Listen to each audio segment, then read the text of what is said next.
Hi friends, আমি অরুণব। আপনারা দেখছেন লাইভ টুলু অ্যাকোরিয়াম শপ। তো আমার একটা পুরনো কাস্টমার ছিল, তার অ্যাকোরিয়ামটাকে আমি আবার রিস্ক্রিপ্ট করব।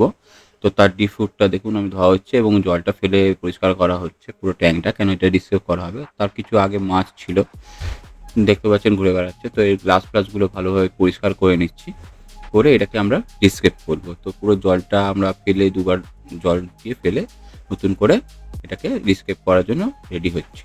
তো চলুন, দেখতে পাচ্ছেন আমি এর মধ্যে পাওয়ার স্ট্যান্ড অ্যাড করছি। জাস্ট ঢালু একটা স্কেপিং করব আপনার, যেটাকে বলা হয় হচ্ছে আপনার আইল্যান্ড টাইপের একটা স্কেপিং করা হবে। তো আমি এর মধ্যে ট্রপিকার সয়েল ইউজ করেছি, কেননা এর ব্লিচিংটা একটু কম হয়। অ্যামাজোনিয়া থেকে কাস্টমারের এটা রিকোয়ারমেন্ট ছিল, তো আমি ট্রপিকাল সয়েল ইউজ করেছি। তো ট্রপিকাল সয়েলটাকে আমি পুরো কভার দিয়ে দিলাম একটা কোণা থেকে, কেন কোণা থেকেই নামবে পুরো ঢালটা হিসাবে আমরা সেইভাবেই করার চেষ্টা করেছি। তো এটাকে আমি আস্তে আস্তে সয়েলটাকে নিজের মতন করে সেট করে নিচ্ছি।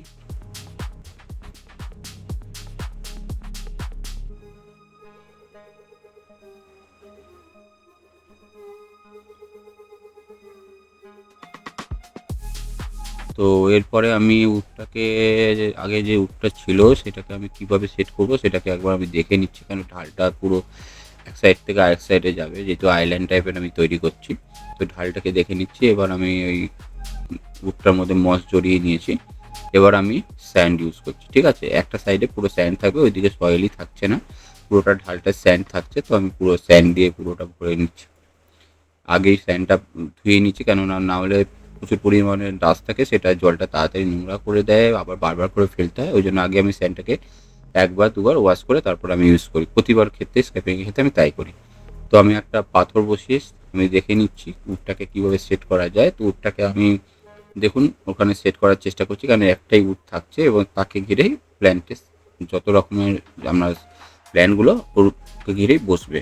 তো সেক্ষেত্রে আমি দেখে নিচ্ছি কীভাবে কোন অ্যাঙ্গেলে উডটাকে ভালো লাগবে। তো সেইভাবে আমি উডটাকে বসিয়েছি, যেহেতু উডটা বেশি উঠবে তাই এর জন্য একটু টাই দিয়ে এটাকে প্রথম দিকে বেঁধে দিয়েছি। পরবর্তীকালে টাইটা খুলে দিলে উডটা ওখানে সেট হয়ে যাবে। আমি এখানে গ্লু ইউজ করিনি অন্য কারণে। ঠিক আছে, তো আমি আস্তে আস্তে এবার এমনভাবে সয়েলটাকে ঢেকে দিচ্ছি স্যান্ড দিয়ে, যাতে সয়েলটাকে বোঝাই যায় না যায় যে নিচে সয়েল আছে। এবং এবার এখানে আমি লাভা রক ইউজ করছি। এখানে দেখুন আমি প্রত্যেকটা লাভা রক ইউজ করছি, যেটাতে আপনার পোরাস থাকছে এবং এর মধ্যে ব্যাকটেরিয়াটা তাড়াতাড়ি কালচারও হয় আর খুব ভালো লাগে, এবং এর আপনার হার্ডনেসটা জলে নিউট্রাল রাখে। এই জন্য আমি লাভা রক ইউজ করছি এক্ষেত্রে। কিছুটা সেরা ইউজ করছি জাস্ট টাচিংয়ের জন্য। এবার দেখুন সয়েলের উপরেও আমি একটা হালকা স্যান্ডেল লেয়ার অ্যাড করে দিয়েছি, যাতে সয়েলটা পুরোটাই ঢেকে যায় এখানে, যাতে সয়েলটা কোনো দেখা না যায় এবং সয়েলে যে কালো কালো উপরে যাতে ফেসে না ওঠে, সেইভাবে আমি স্যান্ডটাকে কভার করে নিচ্ছি। এবং দেখুন জল দিয়ে একবার দুবার করে আমি ওটাকে আবার ওয়াশ করে নিচ্ছি, যাতে যেটুকুনো বা ডাস্ট বা সয়েলের থেকে একটা হালকা ডাস্ট বেরোয় সেটাও যাতে বেরিয়ে যেতে পারে। এবার আমি দেখুন উডের গায়ে আমি অ্যানুবিয়াস গোল্ড, অ্যানুবিয়াস পেটাই, ঠিক আছে, ড্রাগন আর অ্যানুবিয়াস নানা আমি ওখানে ট্রাই করছি বা বাজছে সুতো দিয়ে আমি বেঁধেছি, যাতে ওটা পরবর্তীকালে যখন উডটাকে ধরে নেবে ওটা নিজের থেকে বেরিয়ে চলে যাবে। এবার দেখুন আস্তে আস্তে আমি প্ল্যান্ট প্লিং করা শুরু করে দিয়েছি। ঠিক আছে, তো আমি পেছনে কিছুটা রোটালা, কিছুটা উইচি, কিছুটা আপনার এইদিকে ডিফর্মিস, এইভাবে আমি একটা স্কেপিং করছি। উনি চেয়েছিল বেশি হাইটেক কোনো প্ল্যান নয়, লোটেক প্ল্যান, এবং CO2 থাকছে। তাছাড়াও উনি লোটেক প্ল্যান্টের দিকে যেতে চেয়েছিল, তো আমি সেইভাবেই প্ল্যানগুলোকে সিলেক্ট করেছি, করে আমি সেইভাবে ইউজ করছি। এবং আমি উডের মধ্যেও মস বেঁধে দিয়েছি, যেটা গ্রো করলে দেখতে ভালো লাগবে। আপনারা দেখতেও পাচ্ছেন মস বেঁধে দিয়েছি।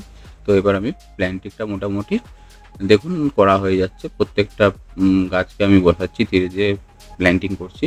এবং জলটাকে কিন্তু আমরা দুবার তিনবার দেখুন বার করা ঢোকানোর পরে পরিষ্কার হয়ে গেছে। এবং এর মধ্যে কিন্তু আমি এখানে যে পাওয়ার স্যান্ডটা দিয়েছিলাম তারপরে হালকা সয়েল দিয়ে কিন্তু আমি ওখানে সুপারফোর বা বায়োব্যাকটেরিয়া আমি দিয়ে দিয়েছিলাম। এইবার আমি আবার জলটাকে ভর্তি করছি এবং দেখুন ক্লিয়ার করে নিচ্ছি। এবং দেখুন ওই অবস্থায় কিন্তু আমি মাছ ছেড়ে দিয়েছি, কারণ ওইটা পুরনো ট্যাঙ্ক ছিল, ফিল্টারটা পুরনো ছিল, ওই জন্য আমি কিন্তু ওনার যে মাছটা ছিল সেটা আমি ছেড়ে দিয়েছি। এইটা দেখুন, এটা দেখুন মোটামুটি ২ দিন পরের আমার আপডেট দেখাচ্ছি। ২ দিন পরে এরকম ট্যাঙ্কটার অবস্থাটা ছিল। দেখুন জল ক্রিস্টাল ক্লিয়ার হয়ে গেছে এবং CO2 চলছে। CO2 লাগানো হয়েছে, টাইমারে লাগানো হয়েছে। লাইটটা ১ ঘন্টা আগে জ্বলে, ১ ঘন্টা পর CO2 স্টার্ট হয়। আবার লাইট নেবার ১ ঘন্টা আগে CO2 টা অফ হয়ে যায়। এইভাবে এই টাইমারে দেওয়া আছে। দেখুন ক্রিস্টাল ক্লিয়ার জল হয়ে গেছে, পরিষ্কার জল হয়ে গেছে। কাঁচের মতন একটা মাছও ড্যামেজ হয়নি, কারণ এটা পুরনো যেহেতু ফিল্টারেশনটা ছিল, সেই জন্য ওনার মাছটা আমি ছেড়ে দিয়েছিলাম। গাছগুলোর গ্রোথও শুরু হয়ে গেছে, দেখুন রিফর্মিস্টার পাতা বেরোনো শুরু হয়ে গেছে। গোটালাগুলোরও পাতা আস্তে আস্তে ছাড়া শুরু করে দিয়েছে। এবং পরবর্তীকালে দেখুন, এটা ৫ দিন পরের আপডেট দেখাচ্ছি। দেখুন ট্যাঙ্কটা আরও চকচকে পরিষ্কার এবং স্কেপিংটা আস্তে আস্তে দাঁড়ানো শুরু করে দিয়েছে। ওয়েদারও এখন ঠান্ডা যেহেতু, তাই জন্য তাড়াতাড়ি স্কেপিং গাছগুলো গ্রোথ শুরু করে দিচ্ছে। তো আপনাদের যদি ভিডিওটা ভালো লেগে থাকে, লাইক, শেয়ার আর সাবস্ক্রাইব করবেন। Tata, bye bye.